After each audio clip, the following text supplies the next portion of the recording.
Greetings, everybody, to another episode of the Introspection Hour with Brian and Patrick, where we talk about thoughts, feelings, and emotions associated with everything that life has to throw at you. So my name is Brian. And I'm Patrick.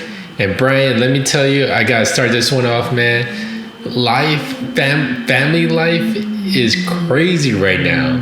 And Why? COVID. Besides the obvious. Okay. Yeah.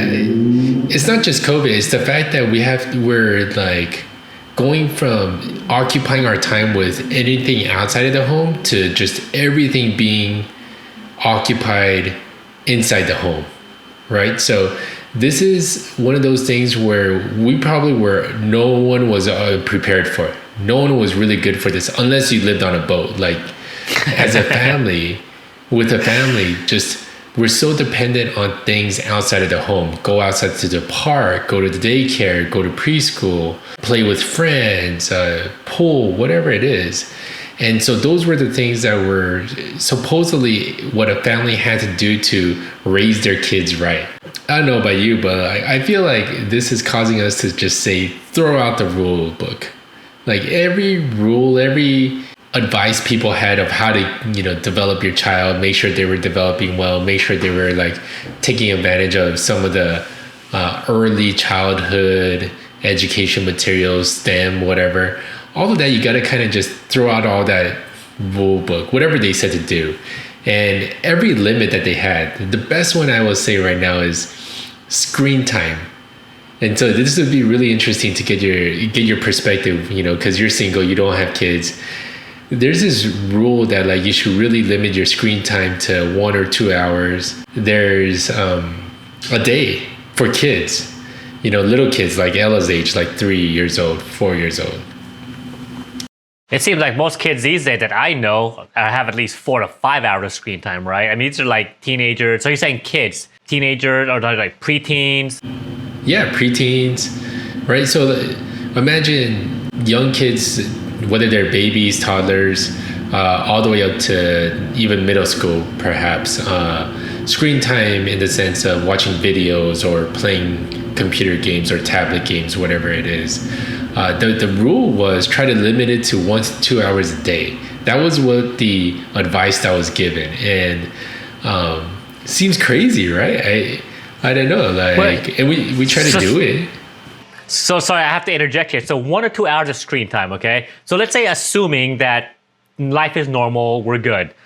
You have a stay-at-home wife, right? Remind the audience, how old is your daughter?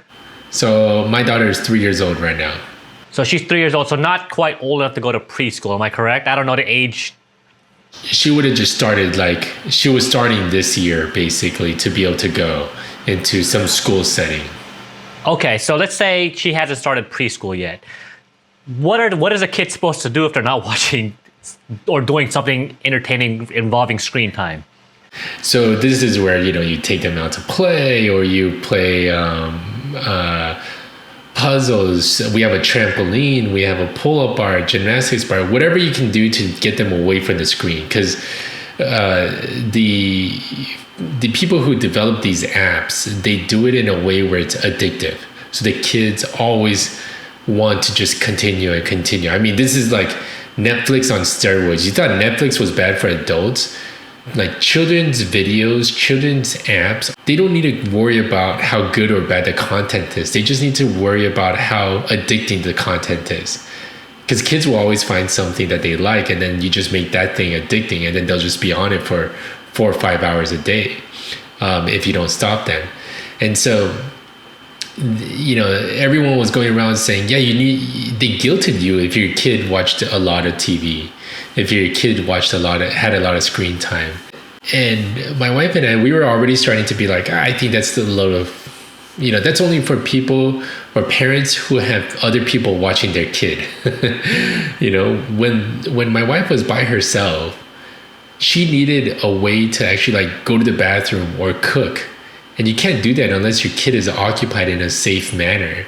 So short of locking them in a cage or, walling them off, you put them in front of a screen. And what we're realizing through staying at home so much in this pandemic is that if you think about Ella's generation 15, 18 years later, they're going to be surrounded by screens. Their entire life is going to be digital screens. So why are we trying to artificially limit it instead of trying to embrace it and then just teach them how to utilize it for useful things and good things instead of, being mindless about it, right? So there's mindless TV watching. That's kind of bad. But at the same time, there's other ways that you can really enrich your child's experience using a screen, using a computer, using a tablet, whatever it is. They're learning skills, and so I don't know. That's like the first thing. It's a little bit of a rant, but you know what I mean. Like even your reaction of what 1 to 2 hours, it seems odd, but Brian, I gotta tell you, if you Wait. So are you telling me, the audience, our listeners, that you're advocating for more screen time because eventually in 15 to 20 years from now, that's what they're going to be used to?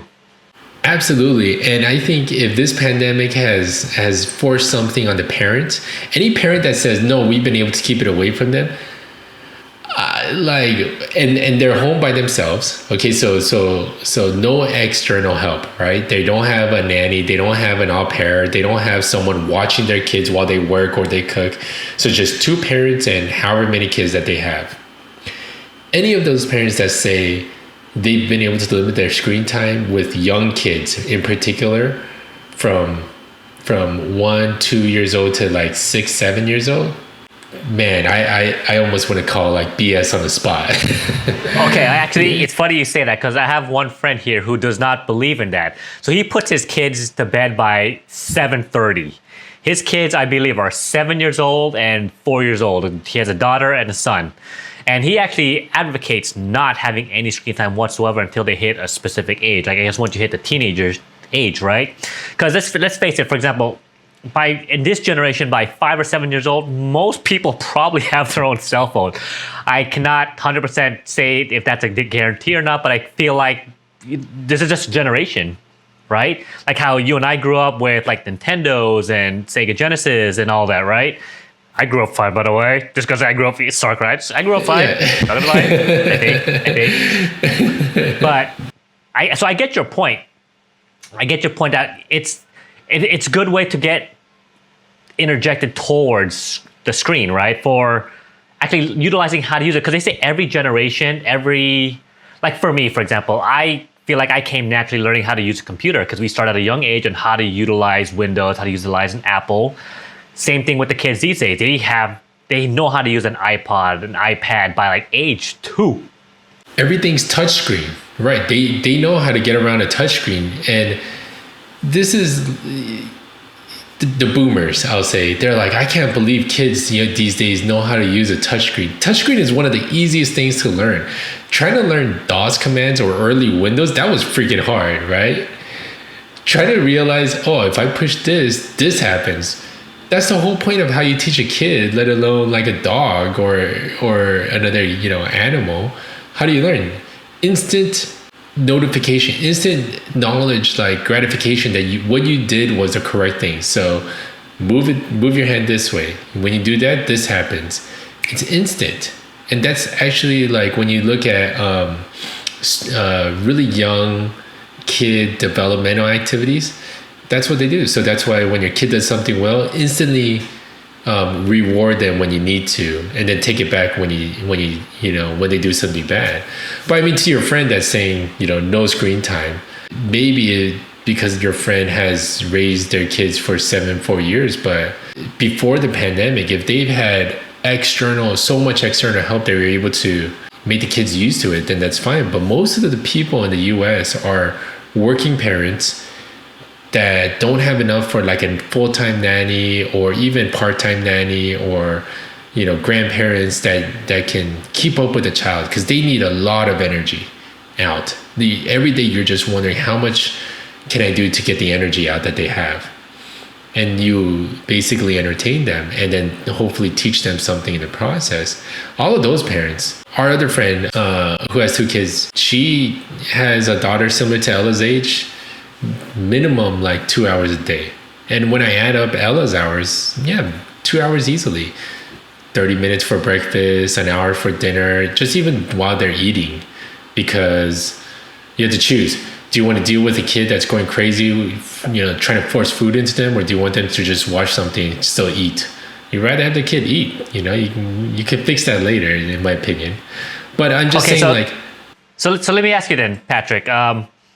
What is because since pandemic has happened, 5-6 months, we've all kind of learned to slowly adapt and adjust to this whole predicament.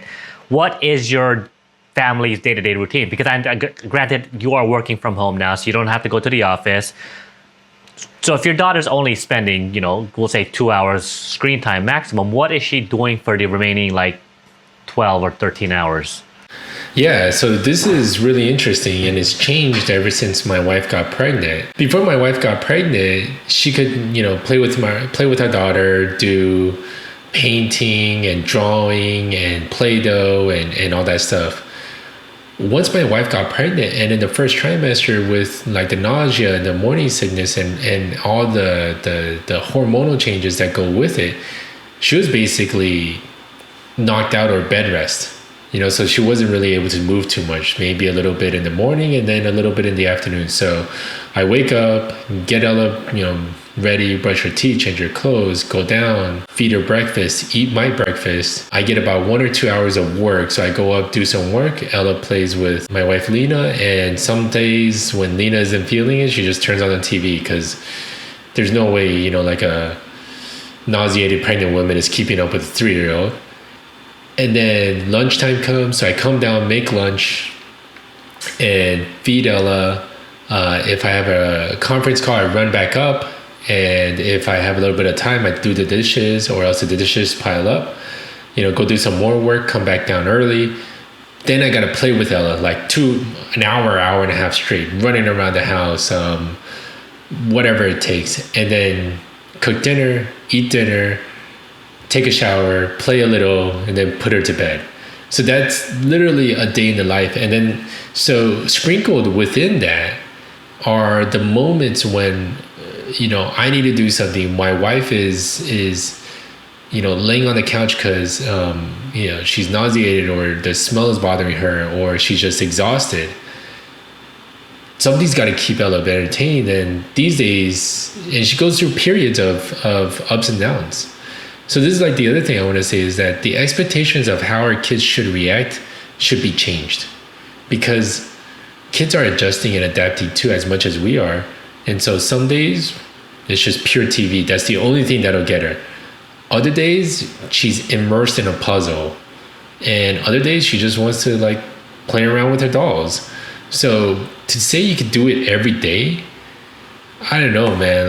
I haven't figured out a way to do it. All I've known is, as much as we're adapting as adults, I think the ones with kids have to really give their kids more time and more attention to adapt, right? And so that's one thing. But all those screen limits and you shouldn't do this with your kid, I'm calling BS on all that. That's all out the book, man. Yeah, it's crazy. But 1 hour, for the entire day, they can't even watch Frozen. It's so that's something that I've realized, and that really leads me to understand kids are showing symptoms of cabin fever. Not only kids, adults. Right. And this is something that's affecting all of us. If you don't get that outdoor, if you don't get that change of scenery, you kind of start to go, crazy is a bad word. What's a good word for this, Brian? Help me out. Cabin fever, with this whole pandemic, you can't really do neurotic. Much. Yeah. Okay. Neurotic. Yeah. And literally bored. Right. I mean, so let me ask you, do you not, I know the pandemic is real, it's crazy. Do you guys try to make an effort to, let's say, go to a park, go to a secluded area where there's not too many people? That way you could kind of just get that natural sunlight, natural air, just to be outdoors. Yeah, we would when weather permitting. We live in the suburbs of Southern Maryland, so the humidity and finding a place is one thing. it's hard because you have to gauge risk, and some of the parks, they'll leave the fields open, but the playgrounds are closed. So when you have a kid, the other thing is you can't take them too close to a playground if they don't realize and understand that it's closed, or else they're just gonna have another breakdown. You walk by a playground, they're like, why can't I go? Right? Like, we're outside, I'm here, I'm ready, let's go. And you're like, no, you can't go play there because no one can play there right now. So the kid has a meltdown in the middle of the park, and your whole day's ruined. So it took a while. It took us probably like 4 to 5 months to figure out what can we do, bike riding, just water play outside. But, by now, some of the parents probably have some inclination of how to incorporate that outdoor activity. I can imagine for me, like, we were getting pent up, and that made us lose perspective. The fact that my daughter was getting pent up, and we could see an immediate difference if we took her to the market, which is a risk in and of itself, and so it was hard to figure out. How have you dealt with cabin fever per se? Or, I guess it's in a sense it's easier for you, right?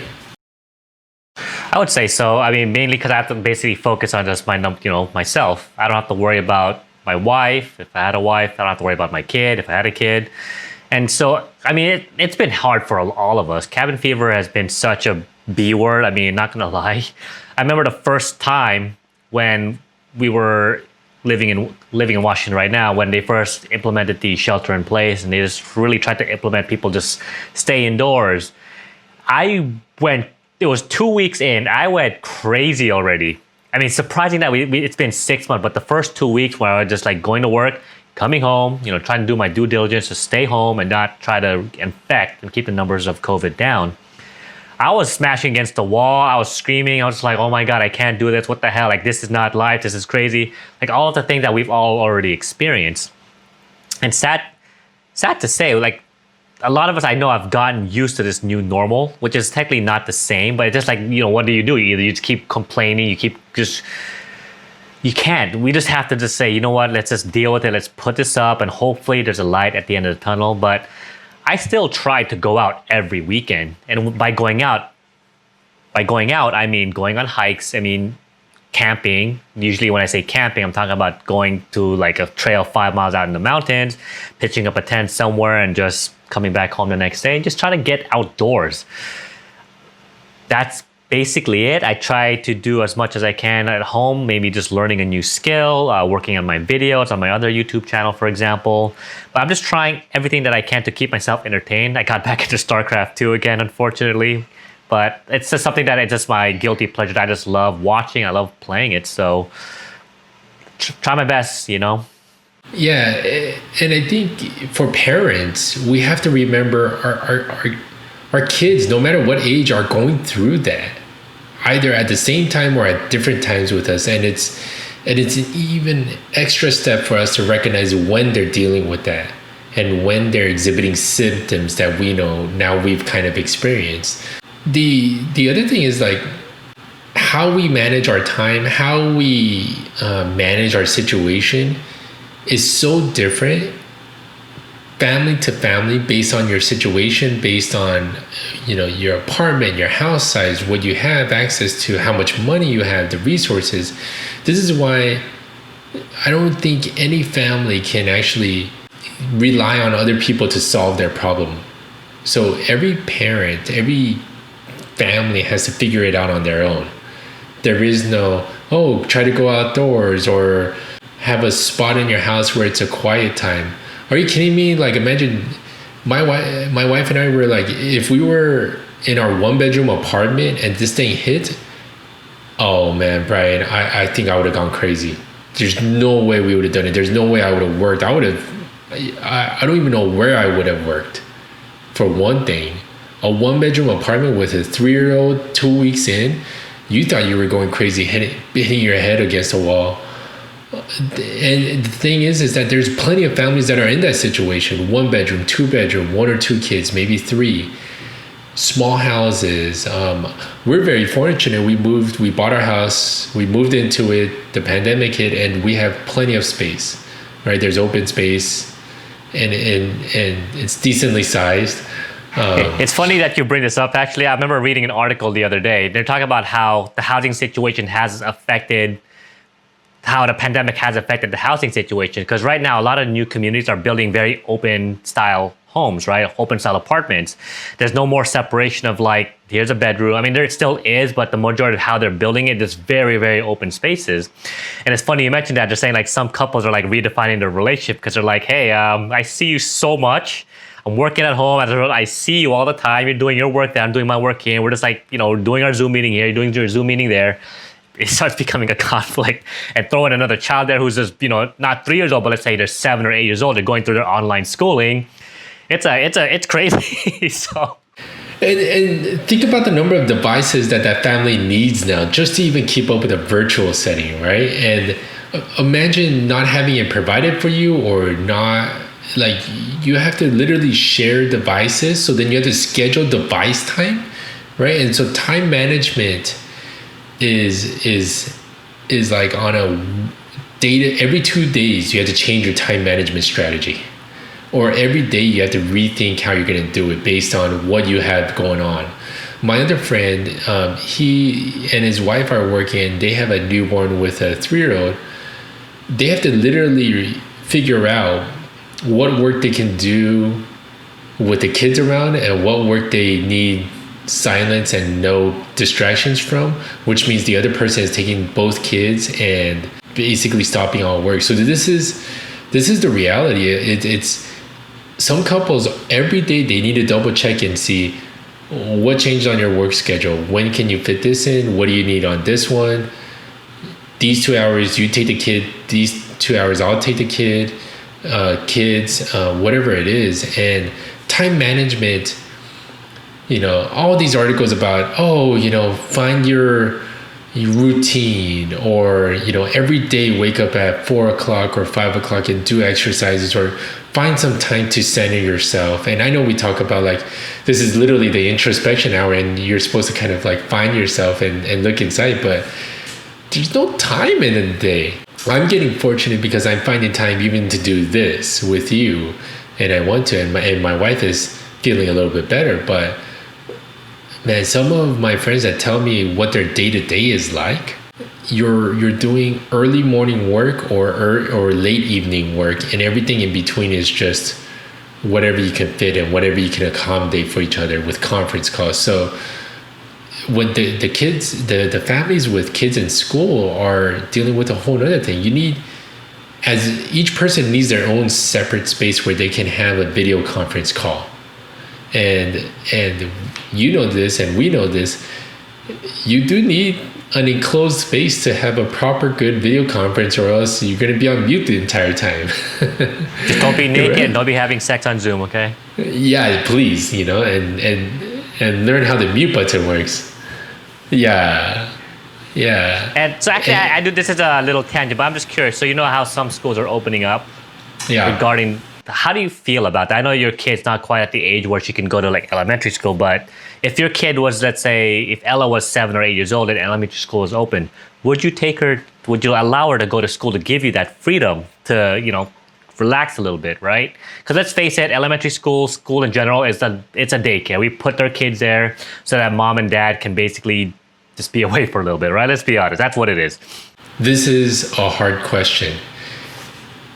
The reason it's a hard question is because every kid is developing so differently, and every different age, depending on their environment.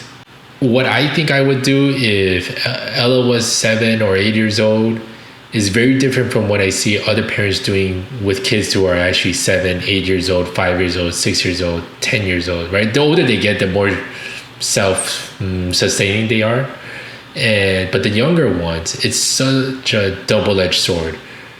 Some of them are going to be okay by themselves, some kids. Some kids they need that just even to be able to see a different person every single day is keeping them grounded. But then you risk your entire family catching COVID, right? There's when you see articles of one kid, I forgot where, pretty much exposed 20 teachers. The university campuses that are opening up and they're going a little crazy with the parties and everything. There's like 50, 70 kids, students getting infected. Then you look at the elementary schools and no matter the class size, one infection is basically taking out the entire classroom. And I thought I would be able to say, because I'm of the opinion, don't send them into school, keep the schools closed and everything. But what I'm realizing, listening and hearing and talking with a few other parents is some of their kids just, that would break them if they didn't get to go to school. Not because of anything else except that they're in a phase. They're in a point in their life where they are craving a different change of scenery, new people, and different types of interactions, no matter what they have to do. Okay, actually, I'm totally curious, actually. Your daughter's at the age where does she know what's going on? She knows enough that we have to keep the mask on. She knows that there's something outside that is not letting her and us do certain things. So she's aware enough, yes.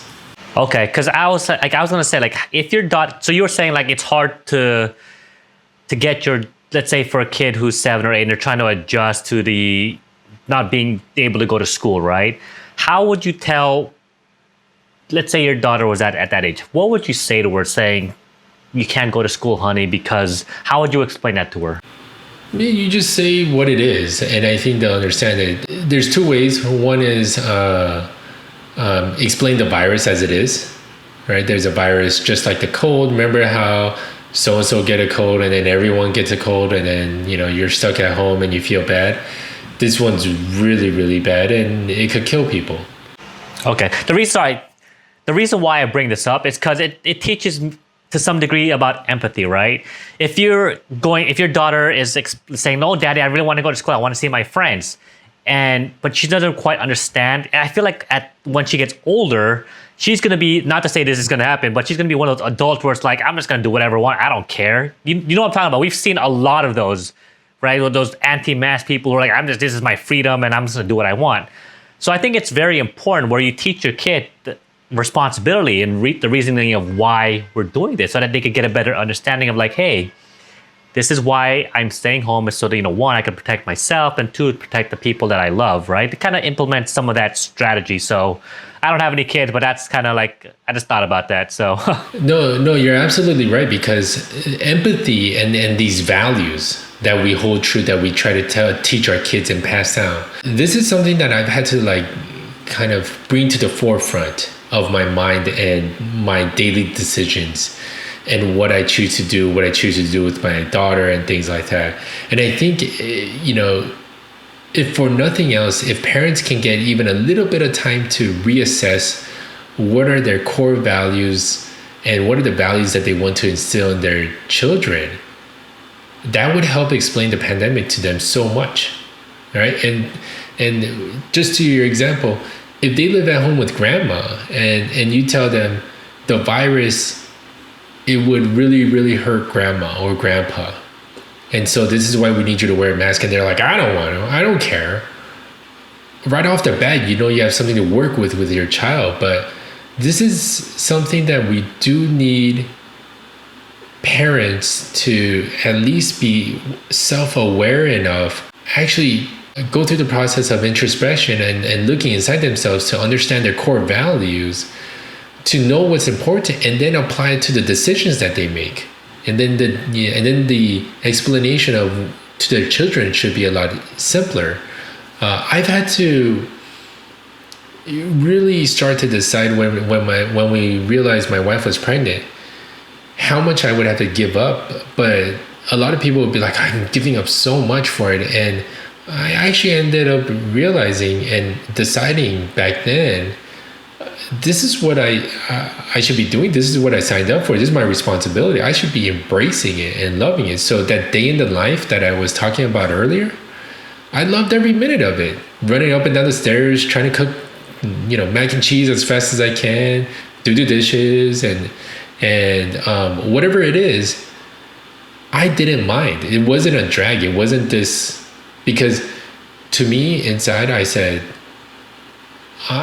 I'm Ella's father. I'm, Lena's husband. I promised I would do this. So is there any downside of me doing this? No. Is it truly kind of important to me? Absolutely. So I would say the more that parents can figure that out themselves at a certain time, the sooner the better. And then apply it to the decisions, just what is important for me to do? Go on a golf course when my daughter can't go, when my pregnant wife can't go, and leave them alone and leave my wife alone with no extra help and be gone for 5-6 hours, or stay home, clean the house a little, play with Ella most of the time, and cook some food, right? So what's important? And I've said it on a couple of our other videos, but I really think this is a period where people need to really say to themselves what is really important in their lives and then build off of it. I'm not saying you're going to take everything out, but you got to build off of something, and that's our core. And similarly for you, even being single, being alone, you've had to really reassess what's important to you, right? And understanding kind of how you're treating people during this time, and how you empathize with what other people are going through. So I don't know, you tell me, Ryan, like, are you finding periods where you're questioning, or you're bringing up in your mind and your thoughts, trying to ask yourself, is this really worth it for me to do it? Not really, actually. Because I feel like I've always been the same person. The one thing that I've realized, though, with the pandemic going on, is that I have been very hesitant to approach people lately, because there's a lot of that negative stigma that's going on with, let's say, you're a stranger, I don't know you, why are you talking to me? We should be 6 feet apart. This social distancing, right? Before this pandemic, I was the social butterfly to some degree. Like, if I want to talk to you, I say hi, like, how are you doing? Or that's a very interesting tattoo, interesting jacket, whatever. But now I feel very hesitant to do that, because I'm afraid of what the other person might think, as well. I'm trying to basically follow the social distancing rules to make sure that people feel safe. You know what I mean? But overall, I'm still a good person. Like, I'll still say hi to the people at the front desk, for example. Since I've been going back to the gym, actually, I just started on Monday. I started seeing a lot of people that I used to, let's say, play basketball with. I used to just talk to on a regular basis. It's kind of nice, again. It's bringing up those old feelings of like, hey, this is what I used to do, and it's kind of nice. So it gives me some of that glimmer of hope again, where it's like, there is some light at the end of the tunnel, because I could kind of slowly start doing the things that I like to do, such as going to the gym, practicing playing basketball, and just kind of slowly getting back to my old routine. I mean, the hardest thing right now is just the fact that there's no social gatherings going on, right? There's no meetup groups. There's no basketball. I mean, we could play basketball by ourselves, but it's not the same. Yeah, and it's interesting because my perspective is we're going to be like this at least another year. 12 months from now, 12 to 18 months from now. That's what I'm anticipating. That's how my wife and I, that's how we have to approach this. Like, we're not going to expect the social gatherings, even in the schools. I think, like, we could send Ella to preschool right now. We choose not to, no matter what it means for us at home and how hard it is. Mainly because we don't want to even add the risk, right? If Ella gets it, that means I have to quarantine with Ella, and we have to figure, like, the scenarios. If one person in our family gets it right now in this house, pretty much everyone needs to get quarantined or is pretty much going to get affected. Because if I'm out of the picture, that gets really, really hard. There's then Nina's taking care of Ella by herself, and then at the same time bringing up my food, and then we have to have separate, schedules and things like that. And that's assuming I get out of it, right? If it takes me 2 weeks, 4 weeks, some people are recovering, 3 months afterwards if they recover. If Ella gets it, I would have to literally go next to her, take care of her, and pretty much get infected myself. There's no way I can take care of Ella for a little girl without being super close to her. I can't imagine that, not being able to hug my daughter, not being able to, kiss my daughter goodnight. And she's like, why are you wearing this face mask? Why are you wearing all these gowns? So the reality for us is we need to wait until vaccine plus X months, until most of the people are vaccinated, in order to even really integrate people back into our lives. There's a few select people we've taken a calculated risk, but the risk factor is too great. Is too great because there's no one else to take care of anyone else. And so that means maybe if my wife got infected, right, then I can take care of my daughter, but that also means our second child is infected, with my wife being pregnant. Return to normalcy, I don't even want to risk anything. Like, just, especially kids' schools, the one byproduct is we don't get as sick as much because Ella's not around a bunch of sick kids going to school because their parents had to work and they sent them, gave them a little Tylenol, sent them to school, and then got a call midday and then picked up their kids. Right? Like, this is what literally happens. Parents are so busy, give the kids some Tylenol, they feel fine, their fevers come back up by about 11 or 12, and then you got to go pick them up. In the meantime, the parent did about 2 to 3 hours of work. Right? And then during that time, the kid at school spread the flu to, or whatever they were sick with another kid, and they're touching everything. And so like 5 kids have it. So when one kid has a stomach flu at a classroom, it goes to all of them. So that's why schools are such a petri dish for viruses. It's so easy to get transmitted. There's no way you can social distance 3, 4, 5-year-olds, 6-year-olds, especially when the recommendation, remember I said throughout the rules, the recommendation is interaction with other kids, touchy-feely stuff, sensory development, work with your hands. So every time a kid decides they're going to play with something and then move on, you're going to have someone there watching over them and then wipe it down, right? And no, they don't even have staff to watch 20 kids in one classroom. Do you think they can chase them around and wipe everything down after one kid plays with it for 2 minutes or 30 seconds? They can't do that. So then you have contact. And so the risk factor gets exponential going into schools for younger kids. And some people are risking it. Some people are sending their kids to daycare. What I empathize with is I have no judgment on them. That's a very difficult decision every family makes. And so we can't judge them for whatever situation they're going through that they felt like their best option was to send their child to school, right? So versus us, where we're saying keep her away from school. So when these school districts and the schools want to apply some blanket policy and everyone's got to come back or everyone's got to stay home, it's rough. I think the only thing you can do with certainty and to be safe is tell everyone to stay home and do virtual learning and really be easy on the kids. Like, okay, first graders, you all passed. You made it through year 1 of pandemic and learning from home. So you passed. There's no grades. There's no exams. Like, there's no assessments. Throw it all out. Throw out the rule books. We're just glad that you came out smiling. And you didn't rip out someone's hair. This is why the decisions we make for our families needs to be, in my opinion, rooted in core values that we feel are very important for us. And if there's anything that I would say is many families are going through this, but parents, don't guilt other parents, not during this time especially.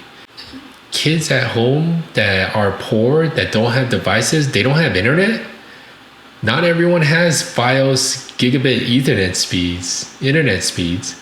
Some people are using dial-up, the DSL, and you want to tell them why they can't video conference because their internet is crappy because they can't afford anything more. And then you want to tell them they failed because they didn't log in or their parents didn't log them in. Like, how are you going to grade on that? Just don't grade. Just celebrate that they're alive. As crazy as that sounds. But I would say everybody's so different. There's no way we can figure out like a manual. There's no normal. The previous normal wasn't that great to begin with.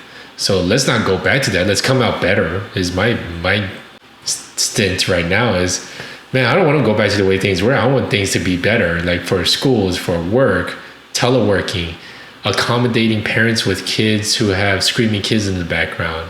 Whatever it is that we're these rules of how we are supposed to work and you have to be in the office, it's all out the door. So I say, let's come out better on the other side. But whether you're single or with a family, we do have to realize everyone's situation is so different, and we just have to stop guilting each other. Like, have some empathy for other people. It's out of control, Brian. I mean, some days I'm so exhausted, I don't even know what to do, and some days I'm just like binge watching Netflix when I'm tired as heck. And other days, washing the car with Ella is some of the most fun I've had in a long time. Right? Like, you go camping, I go wash the car.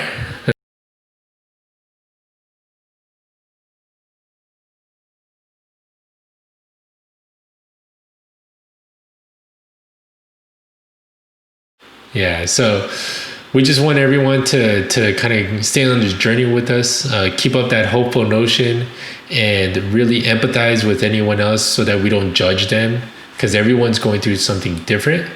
And so if you like this and all of our other videos, continue to like our videos, subscribe if you haven't, and join us next week for another episode of the Introspection Hour with Brian and Patrick. All right, see you guys.